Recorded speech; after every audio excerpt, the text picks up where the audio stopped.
The program you're about to see is produced in partnership with the financial support of people like you. Join the worldwide In the Life Media family who produce change through the gift of membership.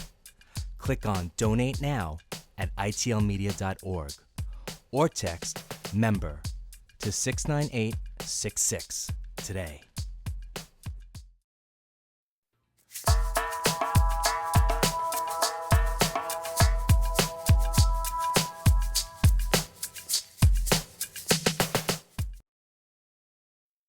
You grew up in a way that was so chronicled. Everybody has a big fat opinion about your life and your mother's life and you know. Liza Minnelli, legendary star of stage and screen and a gay icon, recently came to In the Life to chat with her friend, actor and playwright Charles Busch. And I was watching Cabaret again for about the 250th time, and I was just so taken with just how completely contemporary it is. Didn't I read that your father actually was the one who came up with the idea of the Sally Bowles haircut? Oh God, he was such an influence in that movie. I cannot tell you. So he would tell you something, then you would share it with Fosse? Well, it couldn't work quite like that. You can't really say, my dad said, But now you'd already had worked with Cantor Nebb because you had done Flora the Red Menace. Yes, and Liza with the Z. We'd started to work on that already. Fred Ebb was an enormous mentor to you. What were some of the things that Fred Ebb gave you as a mentor? He said, first of all, you're not going to sing anything that your mother sang. We have to write a song that is completely yours. And they wrote Liza with a Z. It's Liza with a Z, not Lisa with an S, because Lisa with an S goes snaz. See, I've always been able to recognize the talented people that taught me. Because now Cantor Nebb, when you first met them, they weren't Cantor Nebb yet. No. I mean, they were just as fresh as Fred you were. and Johnny. And they wrote Liza with a Z, and that gave me my identity, so off we went. Another person that was so important in your life was the great designer Halston. How'd you meet him? I met him through my godmother, Kay Thompson. Oh. She introduced me to him because she said, put this on. And I did, and it looked great. And she said, that suits you. Come. And she took me to Bloomingdale's, or as she called it, Blooming Balls. I'm not disrespecting Bloomingdale's whatsoever. I can't tell you how many wonderful names because I lived there practically. So we went off, and she showed me these marvelous outfits, and they suited me. So she introduced me to Halston. It was wonderful, and he was my dearest friend.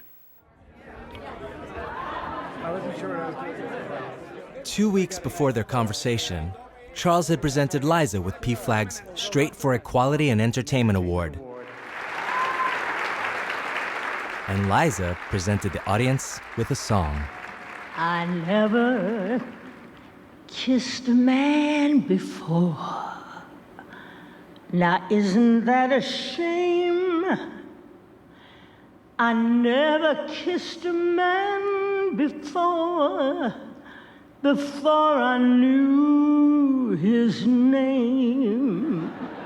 When you were 16 years old, suddenly on your mother's TV show or on the Jack Parr show or thrown into these big, high-profile situations when you're raw, what were the various things going on in your head? I mean, it must have been thrilling and terrifying at the same time, wasn't it? No. I mean, no. It wasn't terrifying because I was always able to recognize who to gravitate towards.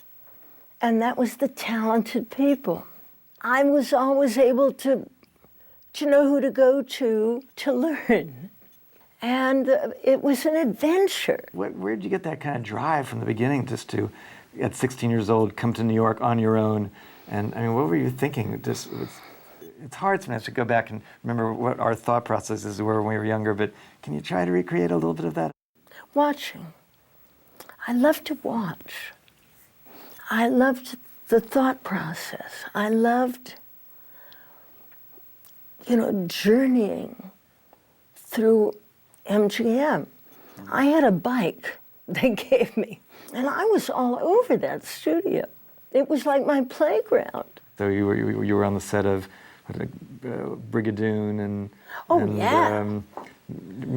American in Paris. You'd be too young to remember. Oh, I remember. Do you remember when they shot the famous ballet Sure. sequence? Oh yes, and I remember the smoke coming through the funnels in the American in Paris ballet. Oh my God. I watched everything, and I loved it. Now, I don't know if you've heard, but I've been labeled as a gay icon. Well, no, Sherlock. I have this image that if showbiz was a huge banquet, there's a special table where a very select group of extraordinary women are seated, and you're at that table, and I guess we would say these are the gay icons. I mean, it's you and your mother and Bette Midler and Barbara Streisand. I guess Cher kind of is maybe sitting over here, maybe. but there, this is like a table of extraordinary women. Did it take a while to sort of understand that or accept the idea that you have this big gay following? Why? In the 60s, your career spans a lot. In the I'll say. In the 60s, gay people weren't even out. So I think even the women who, in a certain sense, the women they loved weren't out. So I've always thought of the audience as my audience. When those people walk into the theater, we're together for 2 hours. Yeah. So I don't think I think of anybody as anything. You were one of the first celebrities to really throw yourself into sort of AIDS activism, but you lost some key people in your life to AIDS. And Yes. Was that what spurred you on? No, I don't think it was a group of people. I think it was just the people I loved. I thought of individuals as opposed to a certain kind of person or what they did behind closed doors. They're my friends. And their privacy was in a funny kind of way their privacy. Mm-hmm. And I grew up to respect privacy. We were taught that. I think that often gay people can identify with the outcast, and they survive, and they get through it all, and they make it. Look how we've made it, all of us. I know from survival, believe me. I just had my knee replaced, and just standing here is surviving.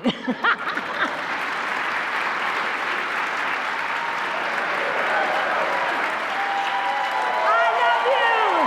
Good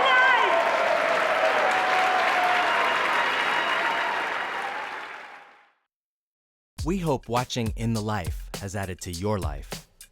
If you like your In the Life experience and want to help us to inspire, engage, and bring hope to others, join us as a member.